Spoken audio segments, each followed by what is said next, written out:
You know, the biggest problem is, Philip, you're the only African American organization I know that really talks about education. I mean, I don't hear the church saying it. I don't hear our politicians talking about it. Because I always ask somebody, ask your pastor or your alderman or your state rep, where do they send their children to school? What college they go to? What high school they used to go to? You know what I'm saying? Go ahead. We ain't real, man. There needs to be 1,000 educational organizations in the black community in Chicago, not across the country.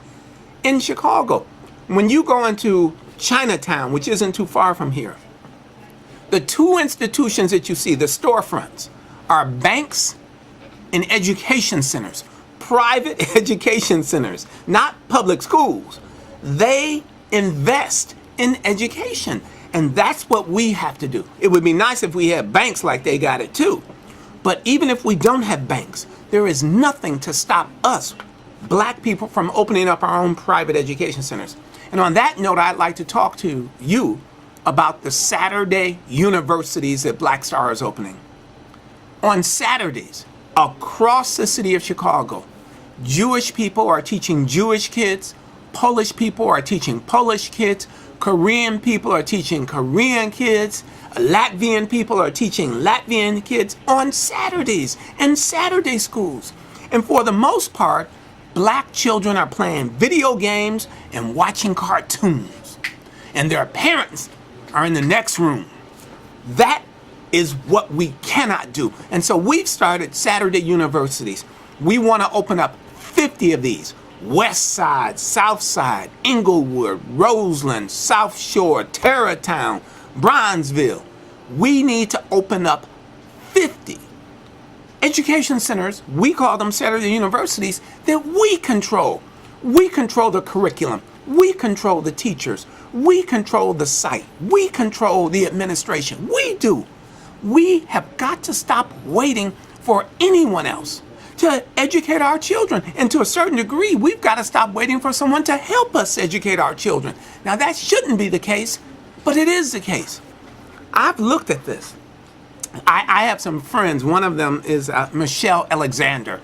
She's written a book called The New Jim Crow. And what she did with that New Jim Crow, she peeped the whole card. She said, look, the American criminal justice system is basically locking up black men. They have conspired to lock up black men. And then she proved it with facts and statistics and data and information. And so I'm asking a similar question. What if the American education system, and I'm talking about at the highest levels, has decided, you know what? We do not need to educate the masses of black children. I mean, well, what if, you say, well, Philip, where is a precedent for this? We've got the new Jim Crow, the incarceration of black men.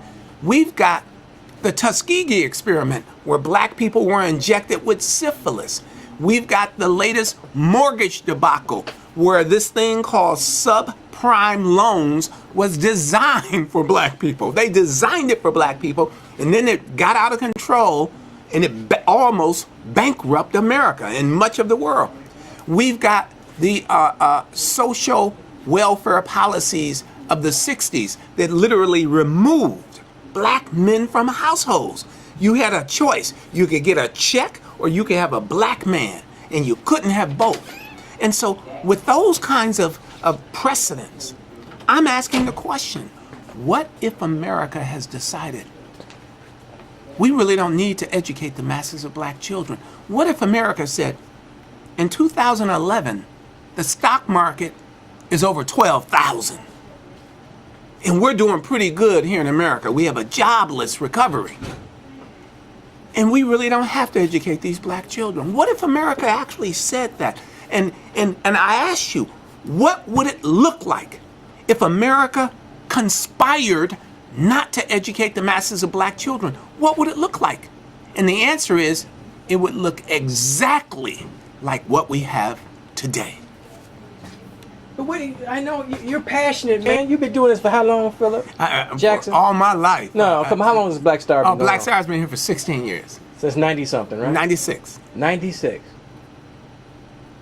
What's it going to take, man? I've almost given up. I want to take my little camera and go home, man. No, well, we're not. It's war. It's on. It's educate or die. It's educate or die. It's organize or perish. You know, I'm not going to, people call me off the air. No, I'm not going to tell that story because they'll get mad at me. Peace in the hood. Peace in the hood. Yeah, I know. Yeah. But see what I'm saying? That people don't see the big picture.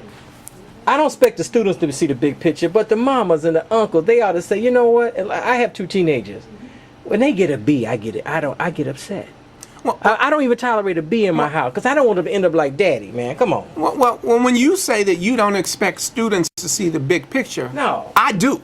No, the students, they can't when they're teenagers. I got 2 teenagers. I say, just stay on the path. Just trust me. So- stay on the path. You can't see what's going to go on. So I 10, 20 years I from now. helped the mothers over at Whittier School, the ahead. Latino mamas Go ahead. who took over the building, and they took over and they won the fight, and they're getting the library. And I helped them, and Black Star supported them, and we will continue to support our sisters and brothers of all races There you go. when they're on the right side of the fight. And what they did a documentary of the fight, and they interviewed a 10-year-old little girl. Her mom was one of the main mothers who took over the building and who was in the fight. And a 10-year-old little girl went on camera and said, a 10-year-old Mexican girl went on camera and said, I get up every day and I see my mama come to La Casita. And she comes to La Casita after being at work for 10 hours. She comes to La Casita. And I said, I see her when she comes here. And the police threaten her. She said, I see that. I see that the Board of Education won't help her. And all she wants is a library for me. And then that 10-year-old little girl said, that is when I recognize that this is my fight. And I said, oh my God. Even their 10-year-old little girls recognize that it's their fight. And we got 50, 60, and 70-year-old people in my community who don't realize it's their fight at this point. So the children have got to be involved. But you would agree, Philip Jackson, that the apple does not fall far from the tree. And come on, this thing. Come on. In most cases, the apple don't fall far from the tree. So you see a parents or a mom or grandma who doesn't really demand that their young lady gets A's and B's in school. If you don't demand it, it may not happen. Let's take Einstein. And that's you're right. It's true. It's highly unlikely that it's going to happen. But when you talk about apples, see, I believe in applesauce. So let the apples fall. Bring them apples together up in Black Star, and at the very least, you're going to get some applesauce. You're going to get something. And so, but they need to call you, right? Please call us at 773-285-9600. But we got a couple of things here. So we got the Saturday University. We run that. We have also created something called Black Men of Honor.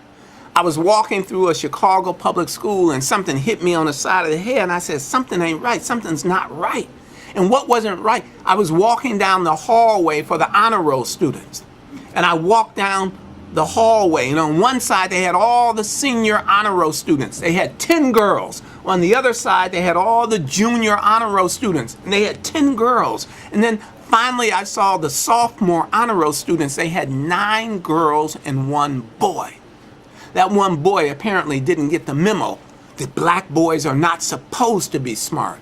And so off of that, we have created something called the Black Men of Honor Society. Within the next 2 to 3 months, we're putting together 1,000 African American boys who have a 3.0 grade point average or better, and we're getting ready to take it not to the streets, we're taking it to the suites.